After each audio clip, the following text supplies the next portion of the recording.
SK 하이닉스 관련해서 한번 질의 드려보겠습니다. SK 하이닉스가 용인 반도체 클러스터를 추진하면서 2022년 여주시와 여주시 지역의 반도체 기업 입주 지원, 사회 공헌 사업 및 반도체 역량 지원, 여주쌀 지원 구매 등을 약속한 사실 혹시 알고 계시나요? 네. 또 같은 해 12월에는 용인시 원산면 주민들과 지역 주민 우선 채용 등에 관한 협약을 체결했고, 또 반도체 클러스터 사업 시행자인 용인 일반 산업단지 주식회사는 15평 규모의 전시관을 600평으로 40배나 늘려 신축하겠다는 계획도 발표했습니다. 이 역시 좀 아실 것 같은데. 네.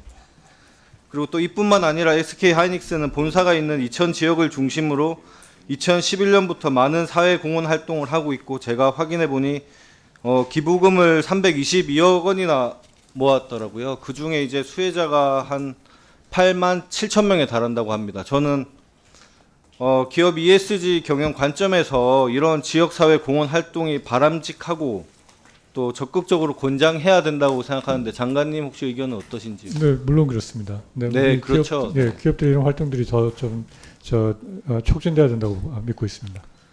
네, 저도 이렇게 지역사회 사회공헌 활동을 하는 것은 매우 바람직하다고 생각합니다. 그런데 윤석열 정권 검찰 논리에 따르면 SK 하이닉스는 여주시에 대한 사회공헌의 대가로 공업용수 사용 인허가를 받았다고 볼 수 있고, 용인시와 이천시부터도 사회공헌의 대가로 인허가 편의 등의 특혜를 받은 것으로 볼 수 있으며, 이러한 SK 하이닉스의 사회공헌 활동이 제3자 뇌물에 해당한다고 볼 수 있을 것 같은데요. 윤석열 정권의 국무위원으로서 이런 SK 하이닉스의 사회공헌 활동의 인허가를 대가로 제3자에게 뇌물을 준 것으로 보십니까? 그렇게 보기는 어렵다고 생각이 됩니다. 네, 맞습니다. 윤석열 정권의 검찰은 SK 하이닉스의 사회공헌과 동일하게 성남시에 있는 두산과 네이버 등 기업이 성남 지역의 축구단인 성남FC와 광고 계약을 체결한 것이 제3자 뇌물이라고 기소했고, 지금도 재판 중에 있습니다. 이 논리대로라면 SK 하이닉스도 처벌돼야 마땅하는 거 아닌가요?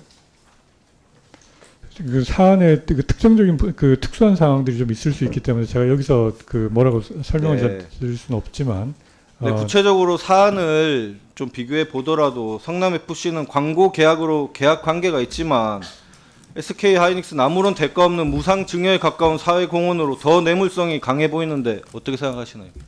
아니, 그 상황에 따라서 이게 전혀 다른 그 문맥에서 벌어진 일이기 때문에. 알겠습니다. 네. 저는 이런 식의 검찰 수사가 기업 활동을 제약하고 사회 공헌을 축소함으로써 지역 경제에도 바람직한 영향을 끼치고, 실제 경기도 등 지역에서는 검찰 수사가 무서워서 소급 행정으로 기업 활동이 상당한 제약을 받고 있다고 합니다. 이런 거에 대해서 장관님은 어떤 생각이세요? 한번 챙겨보도록 하겠습니다.